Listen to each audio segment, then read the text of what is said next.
ಸುವರ್ಣ ನ್ಯೂಸ್ಗೆ ಮತ್ತೆ ಸ್ವಾಗತ. ಇತರೆ ಸುದ್ದಿಗಳನ್ನ ನೋಡೋದಕ್ಕೂ ಮುನ್ನ ಈಗ ಮತ್ತೊಮ್ಮೆ ಹೆಡ್ಲೈನ್ಸ್. ಕೆಪಿಸಿಸಿ ಕಚೇರಿ ಮುಂದೆ ಟಿಕೆಟ್ ಕದನ, ತಳ್ಳಾಟದಲ್ಲಿ ಹೃದಯಾಘಾತದಿಂದ ಕಾರ್ಯಕರ್ತನ ಮರಣ, ಕೈಪಡೆ ನಿರ್ಲಕ್ಷ್ಯಕ್ಕೆ ಭುಗಿಲೆದ್ದ ಅಸಮಾಧಾನ.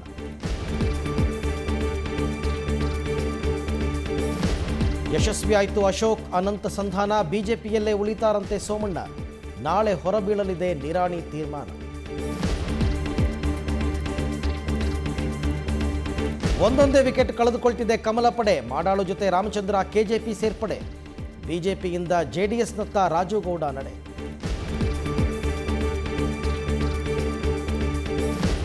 ತರಬೇತಿ ನೈಪುಣ್ಯತೆ ಕೊರತೆಯೇ ನಿರುದ್ಯೋಗಕ್ಕೆ ಕಾರಣ, ದೇಶದ ಅಭಿವೃದ್ಧಿಗೆ ಬೇಕಂತೆ ಸಮಗ್ರ ಶಿಕ್ಷಣ, ಉದ್ಯಮಿಗಳ ಸಮಾವೇಶದಲ್ಲಿ ರಾಹುಲ್ ಗಾಂಧಿ ಭಾಷಣ. ನಾಳೆ ಬೆಂಗಳೂರಿನಲ್ಲಿ ಮತ್ತೊಂದು ಅಗ್ನಿ ಅನಾಹುತ ಸಂಭವಿಸಿದೆ. ಕಾಟನ್ಪೇಟೆಯ ಪ್ಲಾಸ್ಟಿಕ್ ಗೋದಾಮಿಗೆ ಬೆಂಕಿ ಬಿದ್ದಿದೆ. ಹೀಗಾಗಿ ಅಪಾರ ಪ್ರಮಾಣದ ಪ್ಲಾಸ್ಟಿಕ್ ವಸ್ತುಗಳೆಲ್ಲ ಬೆಂಕಿಗೆ ಆಹುತಿಯಾಗಿದೆ. ಸುದ್ದಿ ತಿಳಿದ ಕೂಡಲೇ ಸ್ಥಳಕ್ಕೆ ಆಗಮಿಸಿದ ಅಗ್ನಿಶಾಮಕ ಸಿಬ್ಬಂದಿ ಬೆಂಕಿಯನ್ನು ನಂದಿಸಿದ್ದಾರೆ.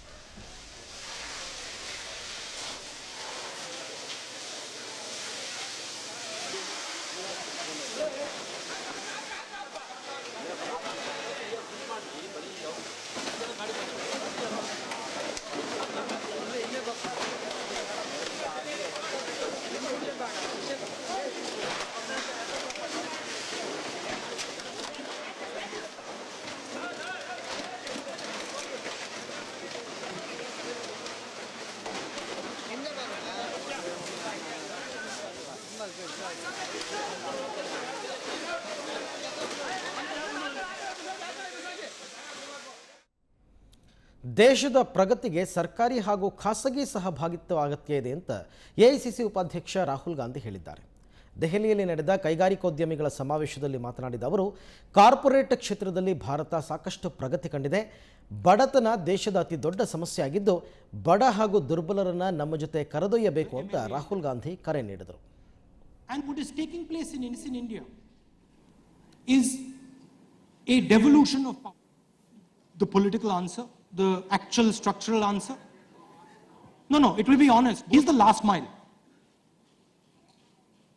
So what we have to do, the architecture we have to build, is one which brings the Pradhani. ಚುನಾವಣೆ ಬಂತಂದ್ರೆ ಸಾಕು, ಅಭ್ಯರ್ಥಿಗಳು ಮತದಾರರ ಮನವೊಲಿಸಲು ನಾನಾ ಕಸರತ್ತು ನಡೆಸ್ತಾರೆ. ಅಕ್ರಮವಾದರೂ ಸರಿ ಚುನಾವಣೆಯಲ್ಲಿ ಗೆದ್ದೇ ಗೆಲ್ಲಬೇಕು ಅಂತ ಅಭ್ಯರ್ಥಿಗಳು ಛಲ ತೊಟ್ಟಿರ್ತಾರೆ. ಆದರೆ ಈ ಬಾರಿ ಕೇವಲ ಅಭ್ಯರ್ಥಿಗಳು ಮಾತ್ರವಲ್ಲ, ಪೊಲೀಸರು ಕೂಡ ಛಲ ತೊಟ್ಟಿದ್ದಾರೆ. ಯಾಕೆ ಅನ್ನೋದಕ್ಕೆ ಈ ರಿಪೋರ್ಟ್ ನೋಡಿ.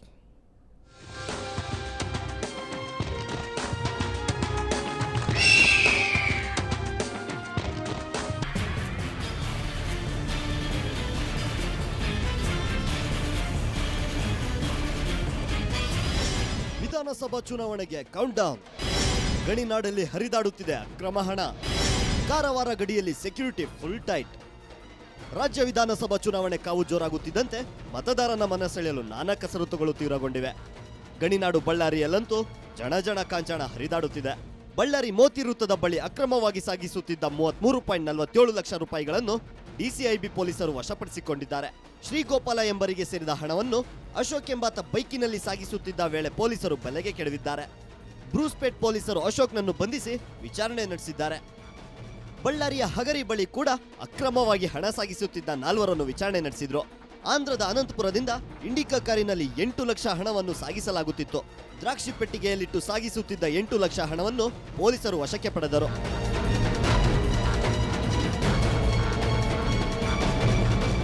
ಇನ್ನು ಚುನಾವಣೆ ಹಿನ್ನೆಲೆಯಲ್ಲಿ ಅಕ್ರಮ ತಡೆಯಲು ರಾಜ್ಯಾದ್ಯಂತ ಬಿಗಿ ಬಂದೋಬಸ್ತ್ ಕೈಗೊಳ್ಳಲಾಗಿದೆ. ಕಾರವಾರ ಹಾಗೂ ಗೋವಾ ಗಡಿಯಲ್ಲಂತೂ ಒಂದು ವಾಹನವು ಅಪ್ಪಿತಪ್ಪಿ ಪೊಲೀಸರ ಕಣ್ತಪ್ಪಿ ಸಾಗಲು ಸಾಧ್ಯವೇ ಇಲ್ಲ. ಗೋವಾದಿಂದ ಅಕ್ರಮ ಮದ್ಯ ಸಾಗಣೆ ತಡೆಯಲು ರಾಷ್ಟ್ರೀಯ ಹೆದ್ದಾರಿ 12ರಲ್ಲಿ ಬರುವ ಎಲ್ಲ ವಾಹನಗಳನ್ನು ತಪಾಸಣೆ ನಡೆಸಿಯೇ ಮುಂದಕ್ಕೆ ಬಿಡಲಾಗುತ್ತಿದೆ. ಒಂದೇ ಒಂದು ಬ್ಯಾಗ್ ಕೂಡ ಬಿಡದೆ ಪೊಲೀಸರು ಜಾಲಾಡುತ್ತಿದ್ದಾರೆ. ಒಟ್ನಲ್ಲಿ ಮತದಾರನ ಮನ ಸೆಳೆಯಲು ಹಣ ಹೆಂಡದ ಆಮಿಷ ಒಡ್ಡುತ್ತಿದ್ದ ಅಭ್ಯರ್ಥಿಗಳ ಪಾಲಿಗೆ ಟೈಟ್ ಸೆಕ್ಯೂರಿಟಿ ತಲೆನೋವು ತಂದೊಡ್ಡಿದೆ. ಆದರೂ ಅಲ್ಲಲ್ಲಿ ಅಕ್ರಮ ಹಣ ಸಾಗಣೆ ಪ್ರಕರಣ ಬೆಳಕಿಗೆ ಬಂದಿದ್ದು ಪೊಲೀಸರು ಇನ್ನಷ್ಟು ಅಲರ್ಟ್ ಆಗಿದ್ದಾರೆ.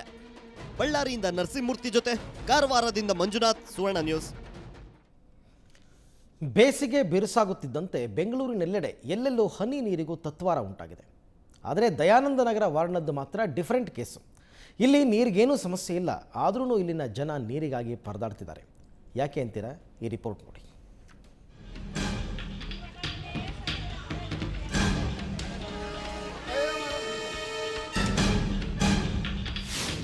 ಹೀಗೆ ಖಾಲಿ ಕೊಡ ಹಿಡಿದು ನಿಂತಿರೋ ಇವರೆಲ್ಲ ಬೆಂಗಳೂರಿನ ದಯಾನಂದ ನಗರ ವಾರ್ಡ್ನ ಲಕ್ಷ್ಮೀನಾರಾಯಣಪುರದ ನಿವಾಸಿಗಳು. ಈ ಜನ ನೀರು ಕಂಡು ಬಹಳ ಕಾಲವೇ ಆಗಿದೆ. ಅಷ್ಟಕ್ಕೂ ಇಲ್ಲಿ ನೀರಿನ ಬರವಿಲ್ಲ.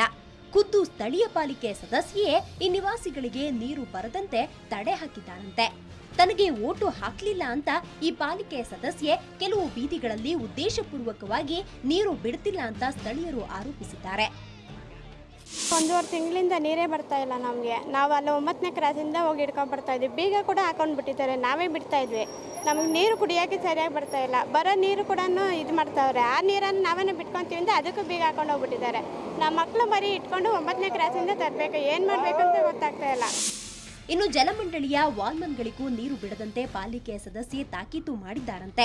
ಹೀಗಾಗಿ ಓಟು ಹಾಕಿದವರ ಬೀದಿಗಳಲ್ಲಿ ನೀರು ಪೂರೈಕೆ ಇದ್ರೆ ಓಟು ಹಾಕದವರ ಬೀದಿಗಳು ನೀರು ಕಂಡು ತಿಂಗಳುಗಳೇ ಕಳೆದಿವೆ. ಇದು ಜನರ ಆಕ್ರೋಶಕ್ಕೆ ಕಾರಣವಾಗಿದೆ. ನೀರುಗಳೇ ಬರೋದಿಲ್ಲ. ಒಂದು 10 ದಿವಸ ಆಯಿತು ನೀರು ಒಂದು ಸೊಟ್ಟು ಬರಲಿಲ್ಲ. ಕೊಳಾಯಿ ನೀರು ಸರಿಯಾಗಿ ಬರೋದಿಲ್ಲ. ಅವ್ರು ಆಗಿದಷ್ಟು ಬಿಡ್ತಾರೆ. ಬೋರ್ ನೀರಿದ್ದನೇ ಜನ ಬದುಕಕ್ಕೆ. ಬೋರ್ ನೀರನ್ನೇ ಬೀಗ ಹಾಕ್ಕೊಂಡು ಹೋಗ್ಬಿಟ್ಟು ಇರೋ ಜನ ಹೆಂಗೆ ಬಾಳ್ತಾರೆ? ಒಂದು ಸೂರು ನೀರು ಬರೋದಿಲ್ಲ. ಚುನಾವಣೆ ಸಮಯದಲ್ಲಿ ಜನಪ್ರತಿನಿಧಿಗಳು ಮತದಾರರನ್ನ ಗೌರವದಿಂದ ಕಾಣ್ತಾರೆ. ಆದರೆ ಲಕ್ಷ್ಮೀನಾರಾಯಣಪುರದ ಜನರಿಗೆ ಮಾತ್ರ ಈ ಅದೃಷ್ಟ ಸಿಕ್ಕಿಲ್ಲ. ಬೆಂಗಳೂರಿನಿಂದ ಕ್ಯಾಮರಾಮನ್ ಸಚಿನ್ ಜೊತೆ ಮಸೂದ್ ದೊಡ್ಡಬಾಗಿಲು, ಸುವರ್ಣ ನ್ಯೂಸ್. ಎಲೆಕ್ಷನ್ಗೆ ಎಲ್ಲ ಪಕ್ಷಗಳ ತಾಲೀಮು ಜೋರಾಗಿ ನಡೆದಿದೆ. ಟಿಕೆಟ್ ಹಂಚಿಕೆಗೂ ಮೊದಲೇ ಪ್ರಚಾರದ ಭರಾಟೆ ಕೂಡ ಶುರುವಾಗಿದೆ. ಇನ್ನೊಂದೆಡೆ ಚುನಾವಣಾ ಆಯೋಗ ಕೂಡ ತಾಲೀಮನ್ನು ನಡೆಸಿದೆ. ಮತದಾನದ ಬಗ್ಗೆ ಜಾಗೃತಿ ಮೂಡಿಸಲು ಸಾಕಷ್ಟು ಪ್ರಚಾರ ಕೈಗೊಳ್ಳಲಾಗ್ತಾ ಇದೆ. ಈ ಬಗ್ಗೆ ಒಂದು ವರದಿ.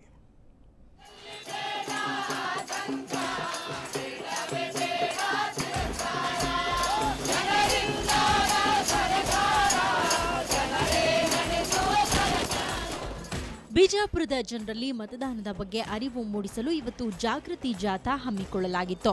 ನಗರದ ಸಿದ್ದೇಶ್ವರ ದೇವಸ್ಥಾನದಿಂದ ಜಿಲ್ಲಾಧಿಕಾರಿಗಳ ಕಚೇರಿಯವರೆಗೆ ಈ ಜಾಥಾ ನಡೆಸಲಾಯಿತು. ಮತದಾರನಾಗು ಮತ ಚಲಾಯಿಸು ಎನ್ನುವ ಅಭಿಯಾನಕ್ಕೆ ಡಿಸಿ ಶಿವಯೋಗಿ ಕಳಸದ ಚಾಲನೆ ನೀಡಿದ್ರು.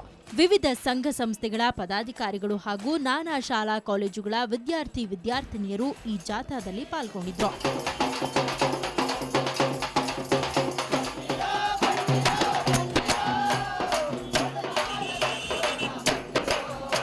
ಪ್ರಜಾಪ್ರಭುತ್ವದ ಅಡಿಯಲ್ಲಿ ಪ್ರತಿಯೊಬ್ಬರಿಗೂ ಮತದಾನದ ಹಕ್ಕನ್ನು ನೀಡಬೇಕೆನ್ನುವ ಒಂದು ಗುರಿಯೊಂದಿಗೆ ಜಾಗೃತಿ ಮೂಡಿಸುವಂತಹ ಕಾರ್ಯಕ್ರಮ ಇವತ್ತು ಜಿಲ್ಲೆಯಾದ್ಯಂತ ಸ್ವೀಪ್ ಅನ್ನುವ ಒಂದು ಕಾರ್ಯಕ್ರಮದ ಅಂಗವಾಗಿ ಇವತ್ತು ಲೋಕಾರ್ಪಣೆ ಮಾಡ್ತಾ ಇದ್ದೇವೆ. ಇತ್ತ ಕೊಪ್ಪಳದಲ್ಲೂ ಜಿಲ್ಲಾಡಳಿತ ಜಾಗೃತಿ ಜಾಥಾ ಹಮ್ಮಿಕೊಂಡಿತ್ತು.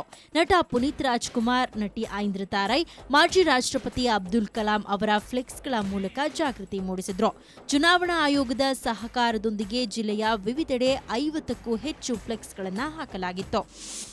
ಎಲ್ಲ ಮತದಾರರಿಗೆ ನಾವು ರಿಕ್ವೆಸ್ಟ್ ಮಾಡ್ತೇವೆ, ಈ ಬಾರಿ 90%ಕ್ಕಿಂತ ಜಾಸ್ತಿ ನೀವು ವೋಟ್ ಹಾಕಿದರೆ ಅವಾಗ ನಿಜವಾದ ಒಂದು ಚುನಾಯಿತ ಪ್ರತಿನಿಧಿಗಳು ಬಂದಂಗೆ. ಯಾಕಂದರೆ ಇವತ್ತು 60% ವೋಟಿಂಗ್ ಆಗುತ್ತೆ, ಅದರಲ್ಲಿ ಯಾರೋ 10-15% ತಗೊಂಡವ್ರು ಗೆಲ್ತಾರೆ ಅಂತಂದರೆ ಅವ್ರು ನಿಜವಾದಂಥ ಜನಪ್ರತಿನಿಧಿಗಳು ಅಲ್ವೇ ಅಲ್ಲ. ಆದ್ದರಿಂದ ನೀವು ಮುನ್ನಿಂತುಕೊಂಡು ಮೊದಲು ಎಲ್ಲರಿಗೂ ವೋಟ್ ಹಾಕಿಸಿ, ನಿಮ್ಮ ಮನೆಯವ್ರನ್ನೆಲ್ಲರನ್ನೂ ಕರಿತೇನೆ. ಅವಾಗ ಮಾತ್ರ ಈ ರಾಜ್ಯವನ್ನು ಬದಲಾವಣೆ ಮಾಡಲಿಕ್ಕೆ ಸಾಧ್ಯ, ಈ ದೇಶವನ್ನು ಬದಲಾವಣೆ ಮಾಡಲಿಕ್ಕೆ ಸಾಧ್ಯ. ಇನ್ನು ಚಿಕ್ಕಬಳ್ಳಾಪುರದಲ್ಲೂ ನಿಮ್ಮ ಮತ ನಿಮ್ಮ ಹಕ್ಕು ಎಂಬ ಘೋಷಣೆಯೊಂದಿಗೆ ಮತದಾರರಲ್ಲಿ ಜಾಗೃತಿ ಮೂಡಿಸಲಾಯಿತು. ಬಲೂನ್ ಅನ್ನು ಆಕಾಶಕ್ಕೆ ಹಾರಿಸುವುದರ ಮೂಲಕ ಕಾರ್ಯಕ್ರಮಕ್ಕೆ ಜಿಲ್ಲಾಧಿಕಾರಿ ಡಾಕ್ಟರ್ ಎನ್ ಮಂಜುಳಾ ವಿಶಿಷ್ಟವಾಗಿ ಚಾಲನೆ ನೀಡಿದರು. ಒಟ್ಟಾರೆ ರಾಜ್ಯದ ಹಲವೆಡೆ ಇಂತಹ ಜಾಗೃತಿ ಕಾರ್ಯಕ್ರಮಗಳು ನಡೀತಾ ಇದ್ದು, ಇದು ಮತದಾರರ ಮೇಲೆ ಎಷ್ಟರ ಮಟ್ಟಿಗೆ ಪರಿಣಾಮ ಬೀರಿದೆ ಅನ್ನೋದು ಮತದಾನದ ನಂತರವಷ್ಟೇ ಗೊತ್ತಾಗಲಿದೆ. ಬ್ಯೂರೋ ರಿಪೋರ್ಟ್, ಸುವರ್ಣ ನ್ಯೂಸ್. ಒಂದು ಬ್ರೇಕ್ ನಂತರ ಸುವರ್ಣ ನ್ಯೂಸ್ ಮತ್ತೆ ಮುಂದುವರಿಯುತ್ತೆ.